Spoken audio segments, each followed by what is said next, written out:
हनुमान जी कलयुग के सबसे लोकप्रिय देवों में से एक है और पूरे भारतवर्ष में पूजे जाते हैं। हनुमान जी को शक्तिशाली और कर्तव्यनिष्ठ बताया गया है और महाकाव्य रामायण में भी उनका अपने प्रभु श्री राम के प्रति सेवा और भक्ति के प्रतीक के रूप में चित्रण किया गया है। हनुमान जी को भगवान शिव का अंश भी माना गया है और वायुदेव उनके पिता और अंजना उनकी माता के रूप में बताई गई है। कहा जाता है कि अंजना एक अप्सरा थी और एक फूलवश ऋषि दुर्वासा ने उनको बानर बनने का श्राप दिया था। अंजना बानर राज गिरीश की पुत्री बनी और उनका विवाह सुमेरु पर्वत के बानर राज केसरी से हुआ, इसलिए हनुमान जी को केसरी नंदन भी कहा जाता है।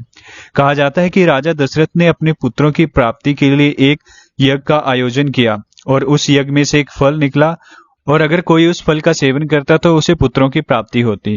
तो राजा दशरथ की तीनों रानियों ने उस फल का सेवन किया और उसमें से बचे हुए एक हिस्से को एक पक्षी छीन के ले गया।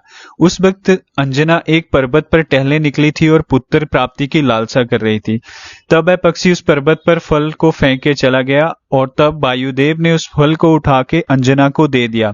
तब वहां पे भगवान शिव प्रकट हुए और उन्होंने अंजना को निर्देश दिया कि वो उस फल का सेवन करें। ऐसा करके उन्होंने हनुमान जी की कल्पना की और वो बचा हुआ फल वो पक्षी कैकेयी के हाथ से छीन के लाया था।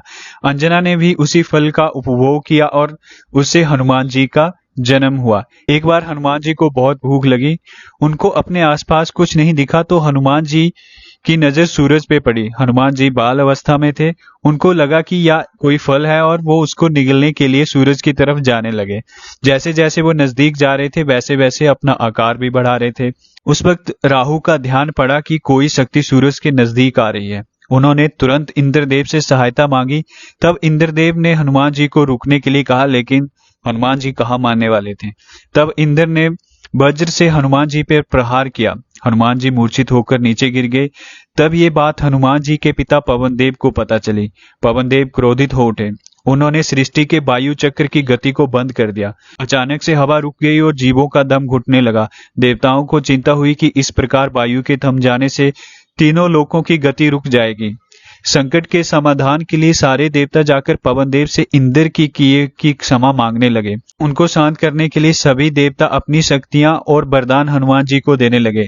जैसे ब्रह्मा ने अमरता का वरदान दिया और कहा कि वे अपनी इच्छा से अपनी उपस्थिति बदल सकेंगे।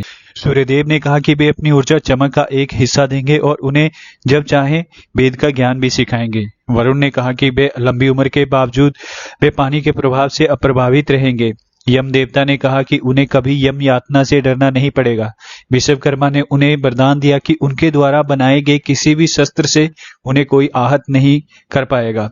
कुबेर ने उन्हें गदा प्रदान दी और युद्ध में विजयी बने रहने का आशीर्वाद दिया।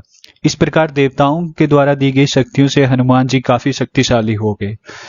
तो दोस्तों, ये था हनुमान जी कहानी का पहला भाग। आपको कैसा लगा कमेंट करके जरूर बताएं और अगर आपने अभी तक हमारे चैनल को सब्सक्राइब नहीं किया है तो प्लीज सब्सक्राइब करें ताकि जो आगे आने वाली कहानी के पार्ट्स हैं उनकी नोटिफिकेशन आपको टाइम पे मिल जाए। जय हनुमान, जय बजरंगबली, जय श्री राम।